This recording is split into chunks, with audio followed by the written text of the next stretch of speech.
भगवान कल्कि के द्वारा सतयुग की स्थापना, मार्कंडेय जी का युधिष्ठिर के लिए धर्मोपदेश, आज के प्रसंग हम लोग श्रवण करेंगे। मार्कंडेय जी कहते हैं, युधिष्ठिर, भगवान कल्कि की अश्वमेध नामक महायज्ञ का अनुष्ठान करेंगे और उस समय यह सारी पृथ्वी विधि पूर्वक ब्राह्मणों को भगवान दे डालेंगे। उनका यश तथा कर्म सभी परम पावन होंगे।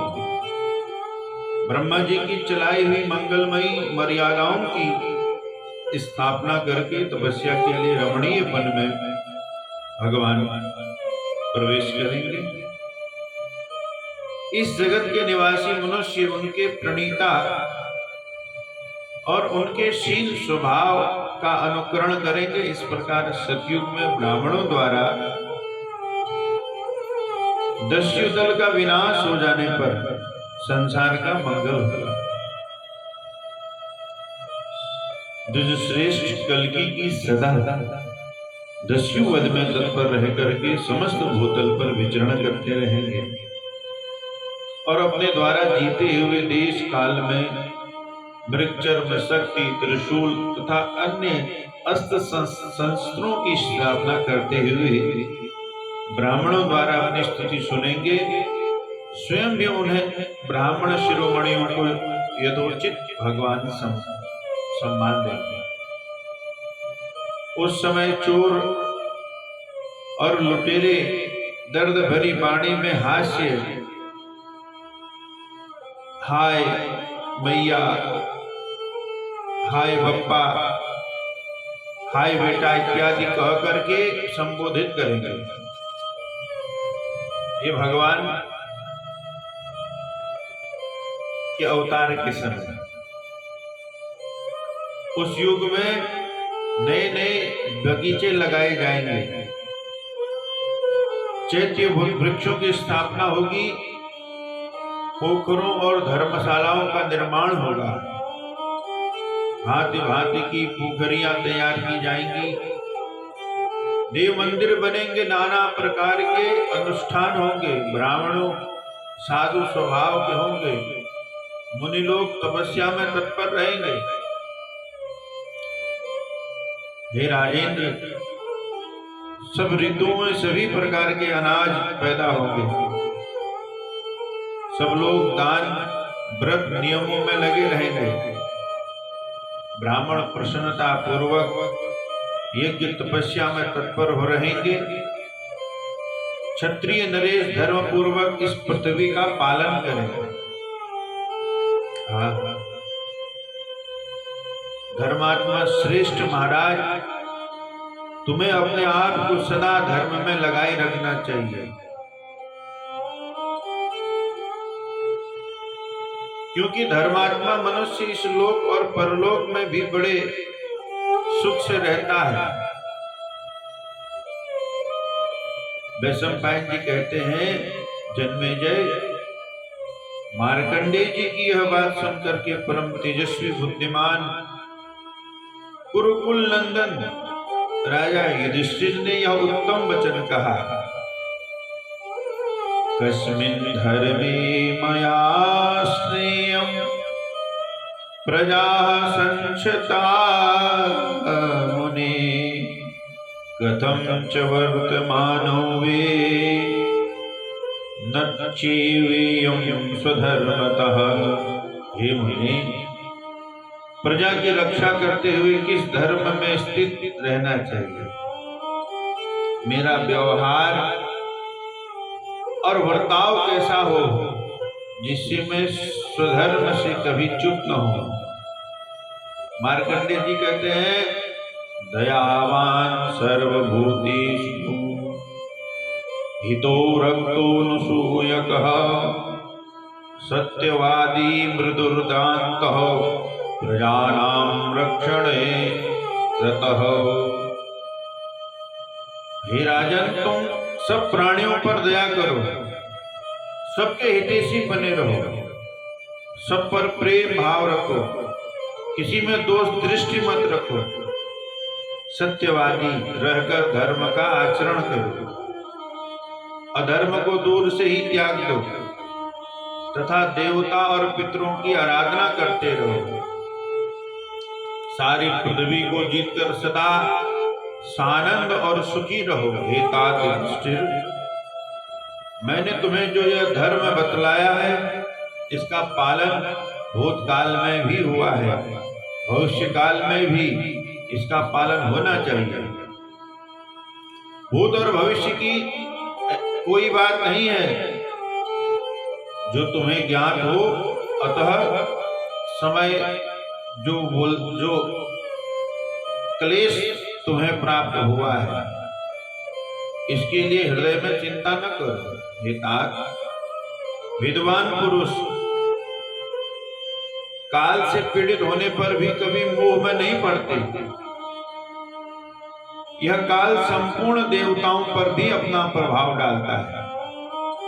एष कालो महाबाहो अपि सर्वदिवो गसाम मुह्यन्ति ही प्रजास्तातो काले नामपि प्रचोदितः। काल से प्रेरित होकर ही यह सारी प्रजा मोहग्रस्त होती है। मैं तुम्हारे सामने जो कुछ भी कहा है उसमें किसी प्रकार की तुम्हें शंका नहीं होनी चाहिए। इस वचन में संदेह करने पर तुम्हें धर्म का लोभ होगा। भरत कुल भूषण, तुम कौरवों के प्रख्यात कुल में उत्पन्न हुए हो, अतः मन, वाणी और क्रिया द्वारा इस बातों का पालन करते रहो। हे श्रेष्ठ, आपने मुझे जो उपदेश दिया है वह मेरे कानों पर मधुर एवं मन को प्रिय लगा। मैं आपकी आज्ञा का यत्न पूर्वक पालन करूंगा। ब्राह्मण श्रेष्ठ, मेरे मन में लोभ, भय और ईर्ष्या नहीं है। आपने मेरे लिए जो कहा है इसका अवश्य मैं पालन करूंगा। मार्कंडेय ऋषि वैशंपायन जी कहते हैं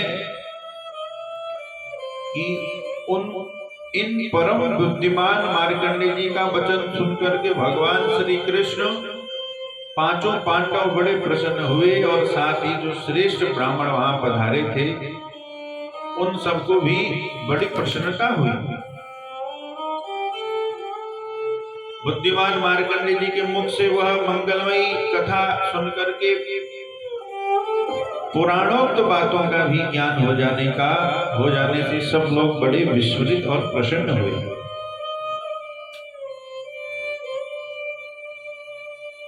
कृष्णं नारायणं वन्दे कृष्णं वन्दे जगद्गुरुं, कृष्णं द्वैपायनं वन्दे कृष्णं वन्दे प्रथासुतम्। इक्ष्वाकुवंशी परीक्षित का मृकुंड राजा की कन्या से विवाह, सल और दल के चरित्र तथा वामदेव मुनि की कथा अब प्रारंभ होने जा रही है। वैशंपायन कहते हैं, जन्मेजय पांडुनंदन युधिष्ठिर ने मार्कंडेय से कहा, ब्राह्मण पुनः ब्राह्मणों की महिमा का वर्णन कीजिए। तब मार्कंडेय जी ने कहा, राजन, ब्राह्मणों के इस अद्भुत चरित्र का वर्णन अयोध्यापुरी में इक्ष्वाकु कुल के धुरंधर वीर नामक राजा परीक्षित रहते थे। एक दिन वे शिकार खेलने के लिए वन में गए। उन्होंने एक मात्र अश्व की सहायता से एक हिंसक पशु का पीछा किया। वह पशु उन्हें बहुत दूर तक हटा ले गया। मार्ग में उन्हें बड़ी थकावट हुई और वे भूख प्यास से व्याकुल हो गए। उसी समय उन्हें एक और नीले रंग का दूसरा वन दिखाई दिया जो और भी घना था। तत्पश्चात राजा ने उसके भीतर प्रवेश किया। उस वनस्थली के मध्य भाग में एक अत्यंत रमणीय सरोवर था। उसे देखकर राजा घोड़े सहित सरोवर के जल में घुस गए। जल पीकर जब वे कुछ आश्वस्त हुए तब घोड़े के आगे कुछ कमल की नाले डालकर स्वयं उस सरोवर के तट पर लेट गए। लेटे ही लेटे उनके कानों में कहीं से मधुर गीत की ध्वनि सुनाई पड़ी। सश्रुत्वा चिंतयन्नेह मनुष्य गति पश्यामि कस्य खल्वयं गीत शब्दः इति। सोचने लगे कि यहाँ मनुष्यों की गति तो नहीं दिखाई देती, फिर ये शब्द गीत किसके हैं? इतने में उनकी दृष्टि कन्या पर पड़ी जो अपने परम सुंदर रूप के कारण देखने योग्य थी। वह वन के फूल चुनती हुई गीत गा रही थी। धीरे धीरे भ्रमण करती हुई वह राजा के समीप आ गई। तब राजा ने उससे पूछा, कल्याणी तुम कौन हो और किसकी हो? उसने उत्तर दिया, मैं कन्या हूं, मेरा अभी विवाह नहीं हुआ है। तब राजा ने उससे कहा, भद्रे मैं तुझे चाहता हूं। कन्या बोली, तुम मुझे एक शर्त के साथ पा सकते हो, अन्यथा नहीं। राजा ने उसकी शर्त पूछी। कन्या ने कहा, मुझे कभी जल का दर्शन न कराना। तब राजा ने उससे कहा, बहुत अच्छा कहकर उसे गंधर्व विवाह किया। विवाह के पश्चात राजा परीक्षित अत्यंत आनंद पूर्वक उसके साथ क्रीड़ा विहार करने लगे और एकांत में मिलकर उसके साथ चुपचाप बैठे रहे। राजा अभी बैठे ही थे, इतने में उनकी सेना पहुंची। वह सेना अपने बैठे हुए राजा को चारों ओर से घेर कर खड़ी हो गई। अच्छी तरह से सुस्ता लेने के पश्चात राजा एक साफ सुथरी पालकी में उसी स्थान पर बैठकर अपने नगर को चल दिए। वहां उस नवविवाहिता सुंदरी के साथ एकांतवास करने लगे।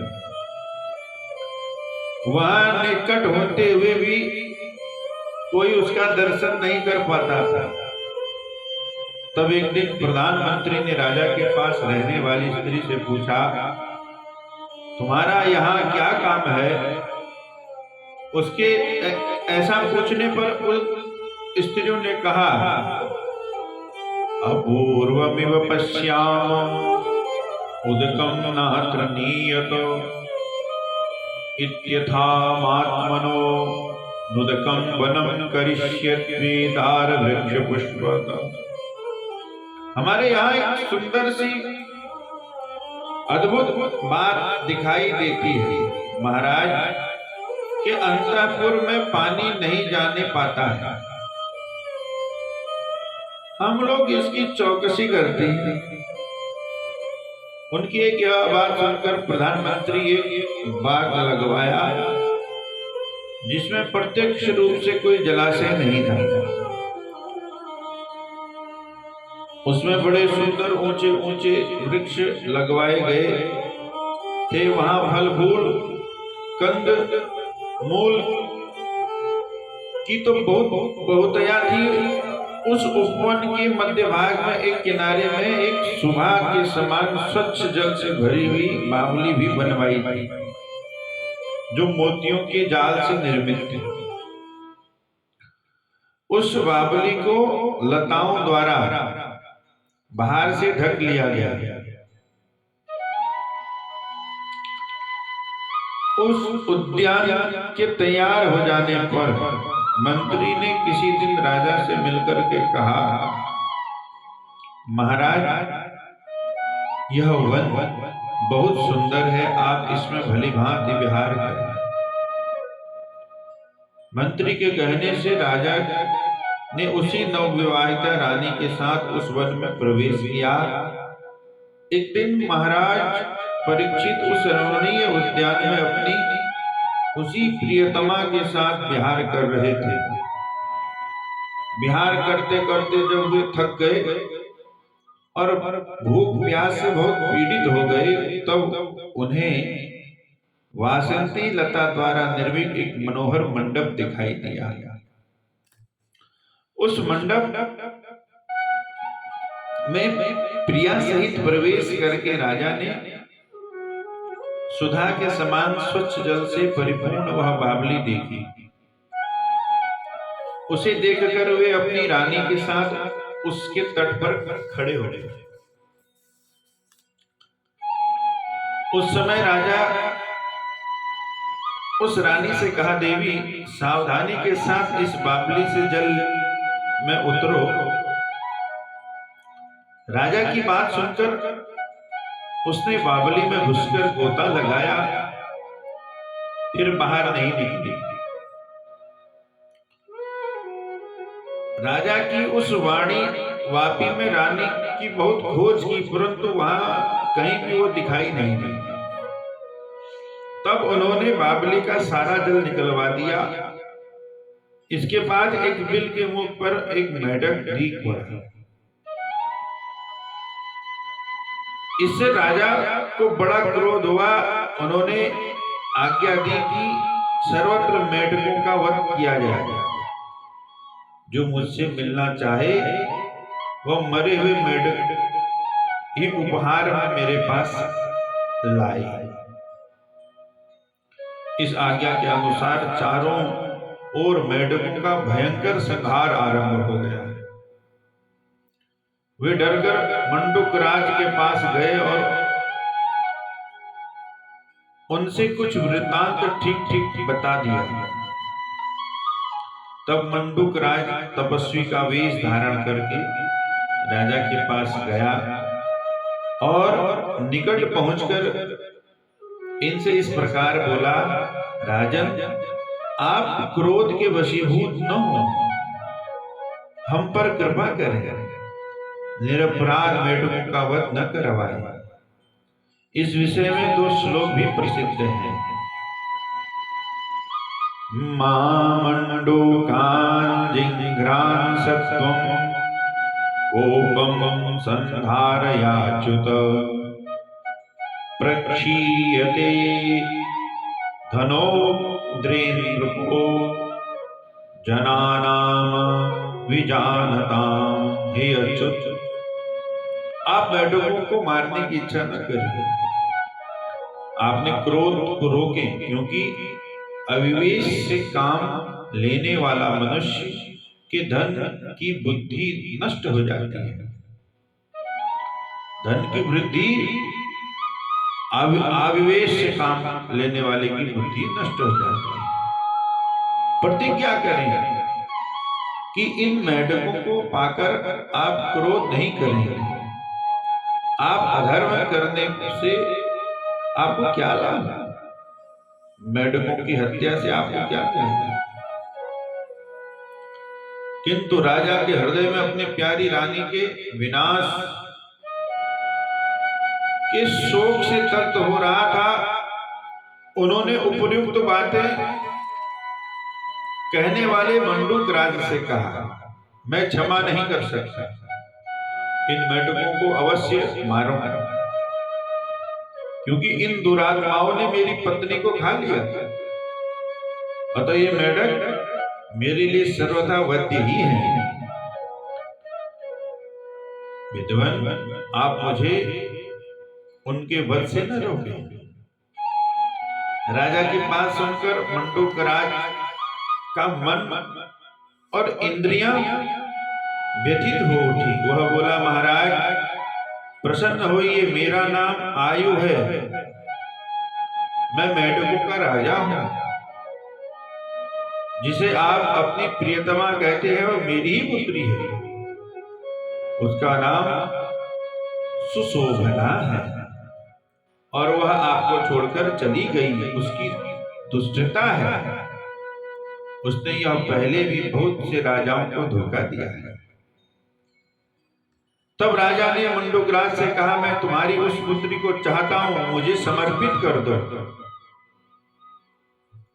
अथेनाम राज्ञे पिता दाता, हे महाराज उसे मुझे सौंप दो।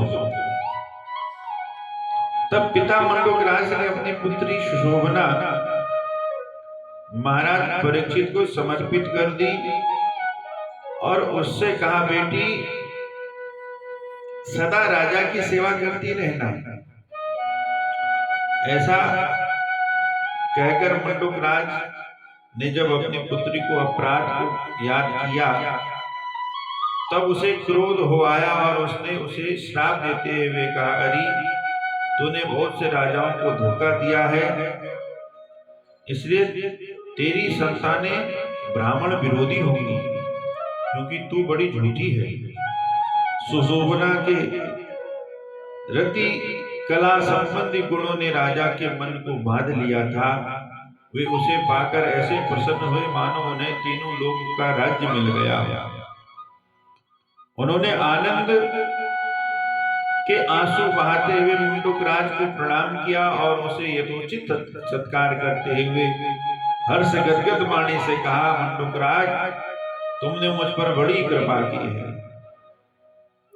तत्पश्चात कन्या से विदा लेकर मंडोकराज जैसे आया था वैसे ही अपने स्थान पर चला गया। कुछ काल के पश्चात सुशोभना के गर्भ से राजा परीक्षित के 3 पुत्र हुए, शल, दल और बल। इसमें सबसे बड़ा था। समय आने पर पिता ने शल का राज्याभिषेक करके स्वयं तपस्या में मन लगाया। तपोवन को प्रस्थान किया। एक दिन महाराज सल शिकार खेलने के लिए वन में गए। वहां उन्होंने एक हिंसक पशु को सामने पाकर रथ के द्वारा उसका पीछा किया और सारथी से कहा, शीघ्र ही मुझे मृग के निकट पहुंचाओ। उनके ऐसा कहने पर सारथी बोला, महाराज आप इस पशु को पकड़ने का आग्रह न करें, यह आपकी पकड़ में नहीं आ सकता। यदि आपके रथ में दोनों यम घोड़े जुते होते तब आप इसे पकड़ लेते। यह सुनकर राजा ने सूत से पूछा, सारथी बताओ बाम में घोड़े कौन है, अन्यथा मैं तुम्हें भी मार डालूंगा। राजा के ऐसा कहने पर सारथी भय से कांप उठा। उधर घोड़ों का परिचय देने पर उसे वामदेव ऋषि के श्राप का भी डर था।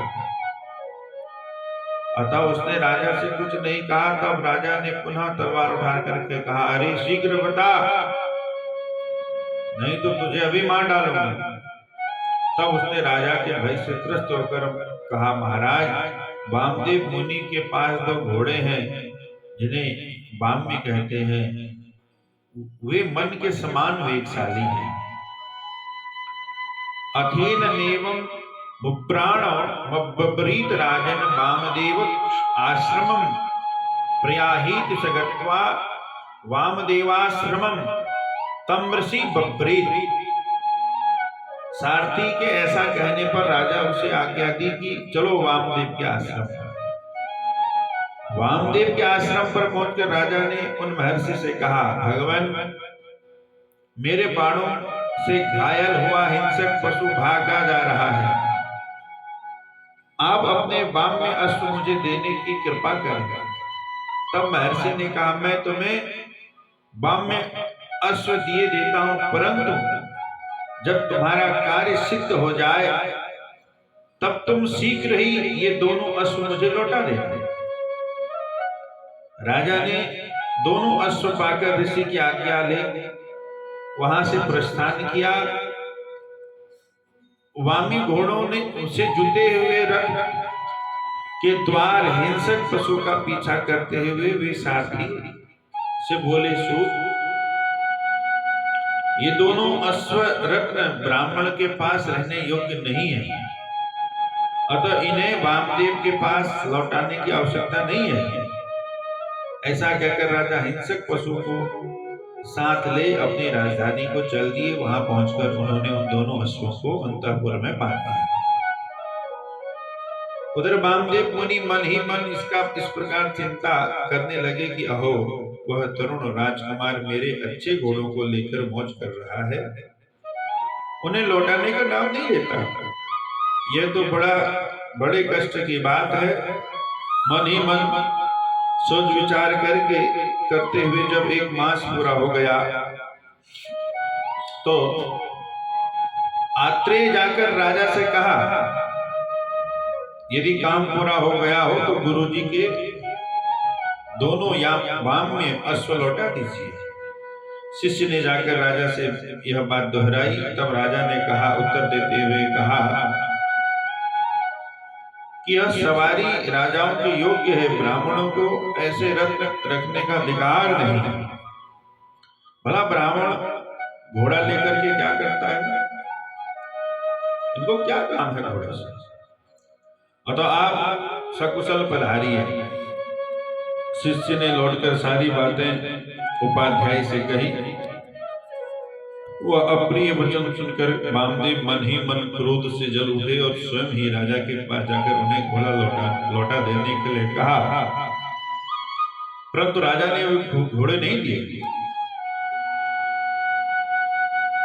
राजन, मेरे वाम अश्वों को अब मुझे लौटा दो।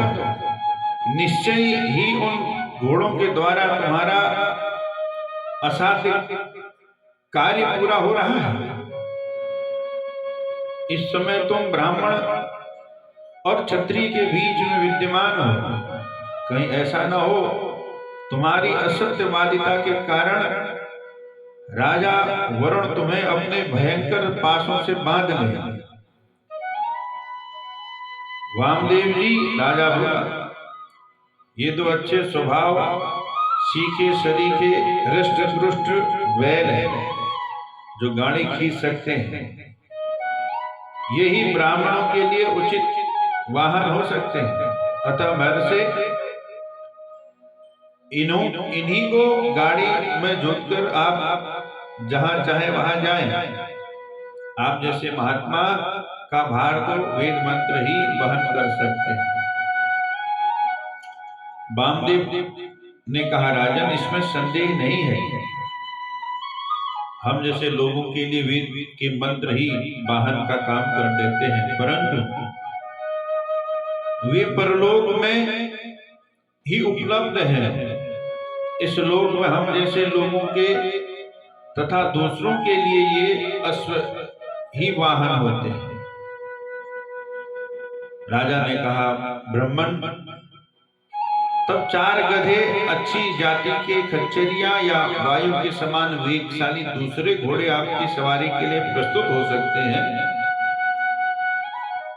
इन्हीं वाहनों द्वारा आप यात्रा करें। वह वाहन जिसे आप मांगने आए हैं क्षत्रिय नरेश के योग्य ही हैं, इसलिए आप यह समझ लें कि ये वाम में अश्व मेरे ही हैं, आपके नहीं है। मन में पाप आ गया, नहीं देना चाहिए। वामदेव ने फिर कहा, राजन, तुम ब्राह्मणों के इस धन को हड़प कर जो अपने उपयोग में लाना चाहते हो, यह बड़ा भयंकर कर्म कहा जाता है। यदि मेरे इस घोड़े को तुम वापस न दोगे तो मेरी आज्ञा पाकर विकराल रूपधारी तथा लौह शरीर वाले अत्यंत भयंकर 4 बड़े बड़े राक्षस हाथों में तीखे त्रिशूल लिए तुम्हारी वध की इच्छा से टूट पड़ेंगे और तुम्हारे शरीर के 4 टुकड़े करके उठा ले जाएंगे। राजा ने कहा, ते त्वां विदुर ब्रह्माणं वामदेव वाचा हन्तुं मनसा कर्मणेन वा। अरे वामदेव जी, आप तो ब्राह्मण हैं, तो भी मन वाणी से क्रिया के द्वारा मुझे मारने को उद्यत है। इसका पता हमारे जिन सेवकों को चल गया है, वे मेरी आज्ञा पाते ही हाथों में तीखी त्रिशूल तलवार लेकर शिष्यों सहित आपको पहले ही यहाँ मार गिराएंगे। ममे तो बाम्यो प्रतिग्रह्य राजन पुनर्दर्दानीति प्रपच्यते त्वाम। हे राजन, तुमने जब ये दोनों घोड़े लिए थे उस समय प्रतिज्ञा की कि मैं इन्हें तुम्हें लौटा दूंगा। अब ऐसी दशा में आपको तुम जीवित रखना चाहते हो तो मेरे दोनों बाम्य संज्ञक घोड़े वापस दे दो। राजा ने फिर बोला, ब्राह्मण, ये घोड़े शिकार के उपयोग में आने वाले हैं। ब्राह्मणों के लिए शिकार खेलना की विधि नहीं है। यद्यपि आप मिथ्यावादी हैं तो भी मैं आपको दंड नहीं दूंगा और आज से आप सारे आदेशों का पालन करूंगा जिससे मुझे पुण्य लोक की प्राप्ति हो, परंतु ये घोड़े आपको मिल नहीं सकते। वामदेव ने कहा, राजन, मनवाणी अथवा क्रिया द्वारा कोई भी अनुसरण या दंड ब्राह्मणों पर लागू नहीं हो सकता। जो इस प्रकार जानकर कष्ट सहन पूर्वक ब्राह्मण की सेवा करता है वह उस ब्राह्मण सेवा रूप कर्म से ही श्रेष्ठ होता है और जीवित रहता है। मार्कंडेय जी कहते हैं, राजन, वामदेव की यह बात पूर्ण होते ही विकराल रूपधारी 4 राक्षस प्रकट हो गए। हाथ में त्रिशूल थे। जब वे राजा पर चोट करने लगे तब राजा ने उच्च स्वर में बात कही, इक्ष्वाकवो यदि वामां त्यजेयु। यदि मैं ये इक्ष्वाक वंश के लोग तथा मेरे आज्ञा पालक प्रजा वर्ग के मनुष्य भी मेरा त्याग कर दे तो भी मैं वामदेव के इन वाम्य संज्ञक घोड़ों को कदापि नहीं दूंगा, क्योंकि इनके जैसे लोग धर्मात्मा नहीं होते। ऐसा कहते ही राजा सल उन राक्षसों से मारे जाकर तुरंत धराशाही हो गए। इक्ष्वाकुवंशी क्षत्रियों को जब यह मालूम हुआ कि राजा मारे गिराए गए तब उन्होंने छोटे भाई दल का राज्याभिषेक किया। तब पुनः उस राज्य में जाकर विप्रवर वामदेव ने राजा दल से यह बात कही, महाराज, ब्राह्मणों की वस्तु उन्हें दे दी जाए। यह बात सभी धर्मों में देखी गई है।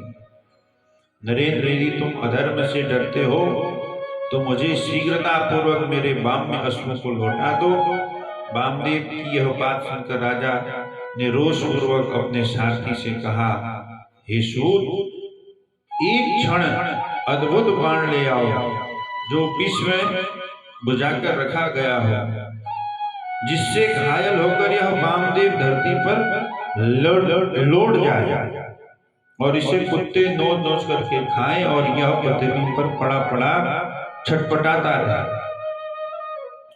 वामदेव ने कहा, नरेंद्र, मैं जानता हूं तुम्हारी रानी के गर्भ से सैन्यजित नामक एक पुत्र पैदा हुआ है जो तुम्हें बहुत प्रिय है, जिसकी अवस्था 10 वर्ष की हो गई है। तुम मेरी आज्ञा से प्रेरित होकर के इन भयंकर बाणों द्वारा अपने उसी पुत्र का शीघ्र वध करोगे। मार्कंडेय जी कहते हैं, राजन, वामदेव के ऐसा कहने से उस प्रचंड तेजस्वी बाण ने धनुष से टूटकर रनवास के भीतर जा राजकुमार का वध कर डाला। यह समाचार सुनकर दल ने वहां पुनः इस प्रकार कहा, इक्ष्वाकुवंशी क्षत्रियों में अभी तुम्हारा प्रिय करता हूं। आज इस ब्राह्मण को रौंद कर मार डालूंगा। एक दूसरा तेजस्वी बाण ले आओ और आज मेरा पराक्रम देखो। नरेश्वर, वामदेव कहते हैं, तुम विष के बुझाए हुए इस विकराल बाण को मुझे मारने के लिए धनुष पर चढ़ा रहे हो, परंतु मैं कह देता हूं इस बाण को न तुम धनुष पर रख सकोगे न छोड़ ही सकोगे। राजा इक्ष्वाकु क्षत्रियो, देखो मैं फंस गया, अब यह बाण छोड़ नहीं सकूंगा। इसलिए वामदेव को नष्ट करने का उत्साह जाता रहा, अतः यह महर्षि दीर्घायु होकर जीवित रहे। वामदेव ने कहा, राजन तुम इस बाण से अपनी रानी का स्पर्श कर ब्रह्म हत्या के पाप से छूट जाओगे। तब राजा ने ऐसा ही किया। तदंतर राजपुत्री ने मुनि से कहा, हे वामदेव जी, मैं इन कठोर स्वभाव वाले अपने स्वामी को प्रतिदिन सावधान रखकर मीठे मीठे वचन की सलाह देती रहती हूँ और स्वयं ब्राह्मणों की सेवा का अवसर ढूंढती हूँ। ब्रह्मन इन सत्कामों के कारण मुझे पुण्य लोक की प्राप्ति हो। वामदेव ने कहा, शुभ दृष्टि वाली अनविद्य राजकुमारी, तुमने इस राजकुल को ब्राह्मण के कोप से बचा लिया। इसके लिए कोई अनुपम वर मांगो, मैं तुम्हें अवश्य दूंगा। तुम इस सज्जनों के हृदय और विशाल इक्ष्वाकु राज्य पर शासन करो। राजकुमारी बोली, भगवान मैं यही चाहती हूँ कि मेरे पति आज सब पापों से छूटकर पुण्यवान बन जाए, आपका आशीर्वाद बना रहे, ये पुत्र और बंधु बांधवों सहित सुखी रहे। विप्रवर मैं आपकी बड़ी विनती करती हूँ, आपको मैं नमन करती हूँ। मार्कंडेय जी कहते हैं, कुरुकुल के प्रमुख वीर युधिष्ठिर राजपुत्री की यह बात सुनकर के वामदेव मुनि ने कहा, ऐसा ही होगा। तब राजा दल बड़े प्रसन्न हुए और उन्होंने महर्षि को प्रणाम करके वे दोनों वाम में अश्व उन्हें लौटा दिया।